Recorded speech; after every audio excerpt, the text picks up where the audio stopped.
छात्राओं, आज तृतीय वर्ष कला का प्रथम प्रश्न पत्र जिसका नाम है पाश्चात्य राजनीतिक विचारक, इसका हम प्रारंभ कर रहे हैं। शिष्यों, पाश्चात्य राजनीतिक विचारक का जो पहला अध्याय है वो महान यूनानी चिंतक प्लेटो का है। शायद आपको जानकारी में होगा कि यूनानी सभ्यता भी भारत के समकालीन एक विकसित सभ्यता थी जो सांस्कृतिक और राजनीतिक रूप से समृद्ध सभ्यताओं में गिनी जाती थी। प्लेटो एक महान विचारक थे और इनके गुरु का नाम सुकरात था। प्लेटो को फादर ऑफ फिलॉसफी भी कहा जाता है।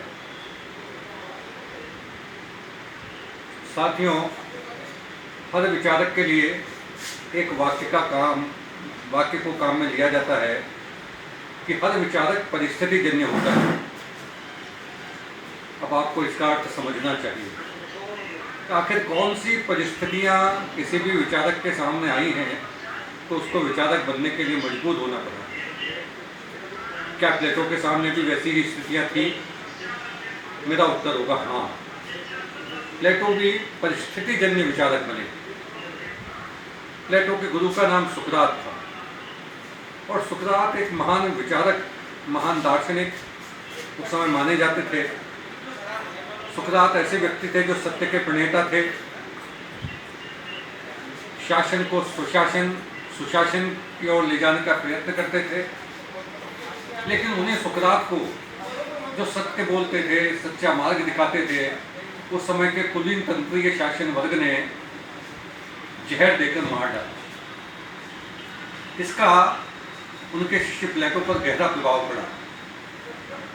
प्लेटो को लगा कि ऐसे शासन को क्यों नहीं बदलना चाहिए जो सुकरात जैसे व्यक्ति को जहर देकर मार डाले। तो क्या करना चाहिए इसके लिए? यहीं से विचारक का जन्म होता है कि परिस्थितियां बनी और परिस्थितियों के उपाय के लिए क्या करना चाहिए।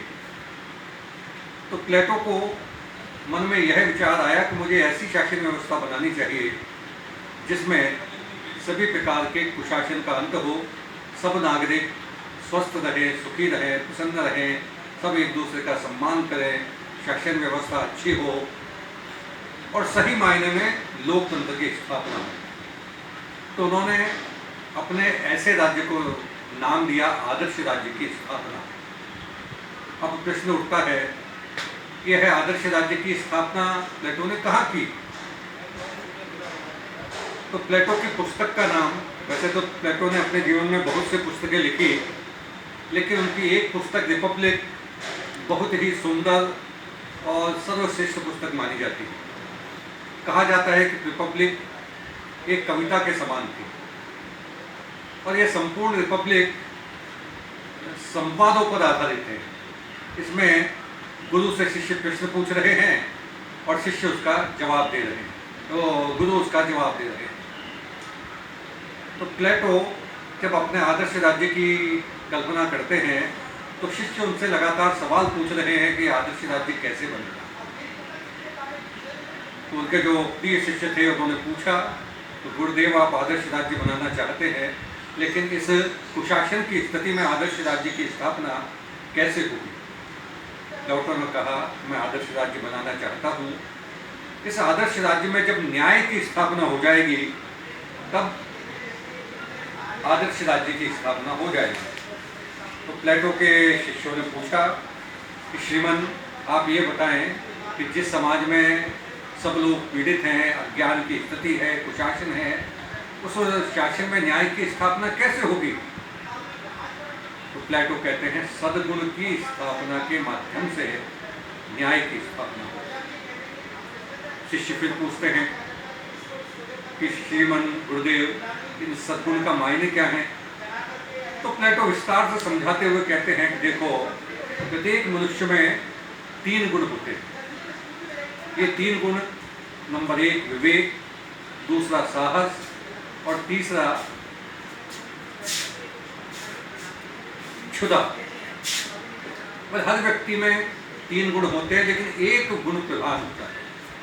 यह प्रधान गुण जो व्यक्ति में होता है, उसके अनुसार अगर व्यक्ति कार्य करता है तो कार्य श्रेष्ठता का सिद्धांत स्थापित होता है। वह व्यक्ति सही मायने में न्याय का पालन करता है। जैसे उदाहरण देते हुए प्लेटो कहते हैं कि कोई व्यक्ति अगर कपड़े अच्छे सिल सकता है और उसको अगर जूते बनाने का काम दे दिया जाएगा तो वह अपने काम के साथ अन्याय करेगा। तो उसको वही काम करना है जो उसको श्रेष्ठ रूप से, अच्छे रूप से आता हो। तो इस प्रकार से 3 गुणों की स्थापना प्लेटो करता है, विवेक, साहस, क्षुधा। तो यह व्यक्तिगत रूप से न्याय की स्थापना का सिद्धांत है। फिर पूछते हैं उनके शिष्यगण कि सामाजिक स्तर पर न्याय की स्थापना कैसे होगी। तो प्लेटो कहते हैं कि जिन व्यक्तियों में विवेक गुण की प्रधानता होगी उनसे दार्शनिक वर्ग की स्थापना हो जाएगी। जिन व्यक्तियों में साहस गुण की प्रधानता होगी उनमें सैनिक वर्ग की स्थापना हो जाएगी। और जो क्षुधा वर्ग से प्रभावित है, जिनमें क्षुधा वर्ग की गुण की अधिकता है, उनसे उत्पादक वर्ग की स्थापना हो जाएगी। यानी समाज में गुण के आधार पर 3 वर्ग बन जाएंगे और ये 3 वर्ग जो कि न्याय की स्थापना करेंगे, अपने अपने कार्य श्रेष्ठता के सिद्धांत के आधार पर काम करते हुए न्याय की स्थापना करेंगे।